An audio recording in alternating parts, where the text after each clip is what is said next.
Hi friends, welcome to Rojas cooking. இன்னைக்கு நம்ம சேனல்ல மட்டன் கோலா உருண்டை எப்படி செய்யறதுன்னு பார்க்கலாம் வாங்க. இதுக்கு ஃபர்ஸ்ட் நம்ம மசாலா அரைச்சுக்கலாம். அதுக்கு ஒரு 1/2 டீஸ்பூன் போல கசகசா, ஒரு 1/2 டீஸ்பூன் சோம்பு, 1.5 டேபிள்ஸ்பூன் அளவுக்கு பொரிகடலை, அப்புறம் ஒரு 10 நிலக்கடலைக்கு பதிலாக முந்திரி பருப்பு கூட எடுத்துக்கோங்க. அப்புறமா ஒரு 2 துண்டு தேங்காய், துருவன தேங்காய்னா ஒரு 2 டேபிள்ஸ்பூன் அளவுக்கு எடுத்துக்கோங்க. ஒரு 2 பச்சை மிளகாய், 2 பல்லு பூண்டு, ஒரு சின்ன துண்டு இஞ்சி, ஒரு பட்டை, 2 ஏலக்காய், 2 கிராம்பு, இவ்வளோதான். இப்போ இது எல்லாத்தையுமே நம்ம ஒரு மிக்சர் ஜாரில் சேர்த்துடலாம். சேர்த்துட்டு இதை நம்ம நல்லா அரைச்சி எடுத்துக்க போகிறோம்.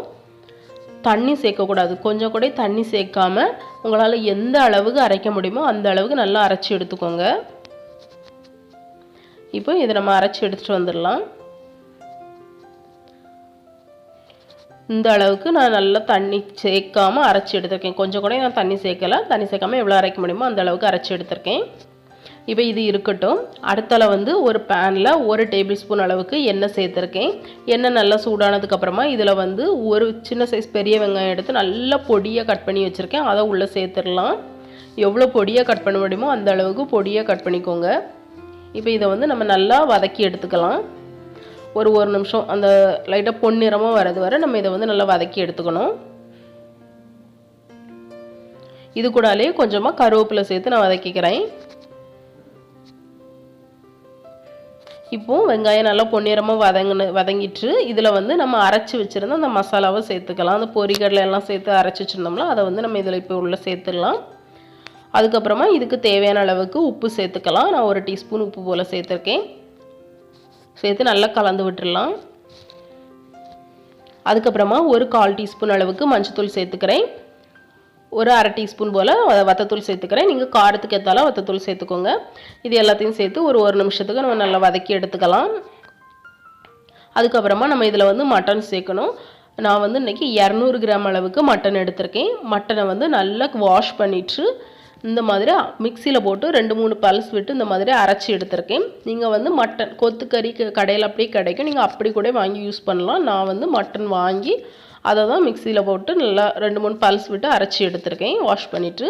இப்போ அந்த மட்டனை நம்ம இதுக்குள்ளே சேர்த்து நல்லா வதக்கிடலாம். ஒரு 10லேருந்து 15 நிமிஷத்துக்கு நம்ம வதக்கணும். தண்ணி சேர்க்க வேண்டாம். அதில் மட்டன்லேயே தண்ணி ஊறும்ல, அந்த தண்ணியே போதும். தேவைன்னா லைட்டாக தண்ணி தெளிச்சுக்கோங்க. இப்போ 15 நிமிஷம் கழித்து பார்த்தீங்கன்னா நல்ல அந்த அளவுக்கு உதிரியாட்டு வந்திருக்கும். இது நம்மளுக்கு நல்லா உதிரியாக வரணும். இப்போ நான் இதை நல்லா ஆற வச்சு எடுத்துக்க போகிறேன். இப்போ நல்லா ஆறியாச்சு மட்டன். இதை நம்ம ஒரு மிக்சர் ஜாரில் சேர்த்து நல்லா அரைச்சி எடுத்துக்கலாம். தண்ணி எதுவுமே சேர்க்கக்கூடாது. தண்ணி சேர்க்காம தான் அரைச்சி எடுக்கணும். எவ்வளோ முடியுமோ அந்த அளவுக்கு நல்லா அரைச்சி எடுத்துக்கோங்க.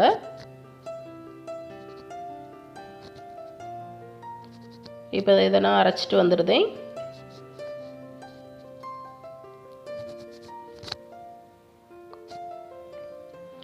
இப்போ பாருங்கள், இந்த அளவுக்கு நான் நல்லா அரைச்சி எடுத்தாச்சு.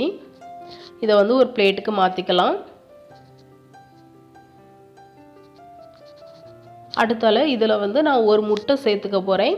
உங்களுக்கு தண்ணி கொஞ்சம் ஈரமாக இருக்கிற மாதிரி இருந்துச்சுன்னா நீங்கள் என்ன கொஞ்சம் பொட்டுக்கடலையை பவுடர் பண்ணி அதையும் இது கூட சேர்த்துக்கோங்க. எனக்கு சரியாக இருக்குது. அதனால் நான் ஸ்ட்ரைட்டாக முட்டையே சேர்த்துறதேன். ஒரு முட்டை போதும், இதுக்கு சரியாக இருக்கும். அதுக்கப்புறமா கொஞ்சம் மல்லி இலை, கொத்தமல்லி இலை சேர்த்துக்கலாம். ஒரு 1/2 கைப்பிடி போல் கொத்தமல்லி இலை சேர்த்துடலாம். சேர்த்து இதை நல்லா கையை வச்சு நல்லா பசைஞ்சு எடுத்துக்கலாம். உங்களுக்கு வெங்காயம் கடிப்பட்டால் நல்லாயிருக்கும் அப்படிங்கிற மாதிரி இருந்ததுன்னா நீங்கள் ஃபஸ்ட்டு வெங்காயம் வதக்க வேண்டாம். ஃபஸ்ட்டு வெங்காயத்தை ஸ்கிப் பண்ணிவிட்டு அதுக்கப்புறமா இந்த நேரத்தில் மற்ற எல்லாத்தையுமே வதக்கிடுங்க. வெங்காயம் மட்டும் வதக்க வேண்டாம். வெங்காயத்தை நம்ம முட்டையும் கொத்தமல்லி இலையும் சேர்த்தோம்ல, அந்த நேரத்தில் வெங்காயத்தை நல்லா பொடியாக கட் பண்ணி சேர்த்துக்கோங்க. சேர்த்து இதே மாதிரி பசைஞ்சு உருட்டிக்கலாம். இப்போ நான் குட்டி குட்டி பால்ஸாக உருட்டிக்கிறேன். எனக்கு இவ்வளோ இதுக்கும் 10 பால்ஸ் கிடச்சிச்சு. இதே மாதிரி நம்ம எல்லாத்தையுமே ஊற்றி எடுத்துக்கலாம். அடுத்தால ஒரு கடாயில் எண்ணெய் சூடு பண்ணியிருக்கேன். மீடியம் ஹீட்டில் வச்சுக்கோங்க. ரொம்ப ஹீட்டாக இருந்ததுன்னா வெளியே உள்ளது கரைஞ்சிரும், உள்ளே ஃப்ரை ஆகாது. மீடியம் ஹீட்டில் வச்சுட்டு நம்ம ஒவ்வொரு பால்ஸாக சேர்த்துடலாம். சேர்த்த உடனே கிளறி விடாதீங்க. ஒரு 5 செகண்டாவது விட்டுட்டு அதுக்கப்புறமா கிளறி விடுங்க. வெங்காயம்லாம் நீங்கள் சேர்க்கும்போது ரெண்டாவது சேர்க்குறதா இருந்தால் நல்ல பொடியாக கட் பண்ணிக்கணும். அதேமாதிரி தண்ணி இல்லாமல் பார்த்துக்கணும். அப்போ தான் அது வந்து உதிர்ந்து வராது, இல்லைன்னா அது பிரிஞ்சு போயிடும். இப்போ இதே மாதிரி நம்ம எல்லாத்தையுமே பொரிச்சு எடுத்துடலாம். இவ்வளோ சூப்பராக இருக்குது பாருங்கள், பார்க்கறதுக்கே குலோப் ஜாமுன் மாதிரி இருக்குது, அவ்வளோ சூப்பராக இருக்குது. அவ்வளோதான், நம்மளுக்கு சூப்பரான மட்டன் கோலா உருண்டை ரெடி ஆயிடுச்சு. ரொம்பவே சூப்பராக இருக்கும். இதை வந்து அப்படியே நம்ம சூடாக சர்வ் பண்ணலாம், அப்படி இல்லைன்னா சாப்பாடு கூட வச்சு சோறு கூட வச்சு சர்வ் பண்ணிக்கலாம். அவ்வளோதான், நம்மளோட மட்டன் கோலா உருண்டை ரெடி. கண்டிப்பாக நீங்களும் செஞ்சு பாருங்கள். செஞ்சு பார்த்துட்டு எப்படி இருந்துன்னு எனக்கு கமெண்டில் சொல்லுங்கள். இந்த வீடியோ உங்களுக்கு பிடிச்சிருந்தனா லைக் பண்ணுங்கள், ஷேர் பண்ணுங்கள். மறக்காமல் ரோஜாஸ் குக்கிங் சேனலுக்கு சப்ஸ்கிரைப் பண்ணுங்கள். Bye friends.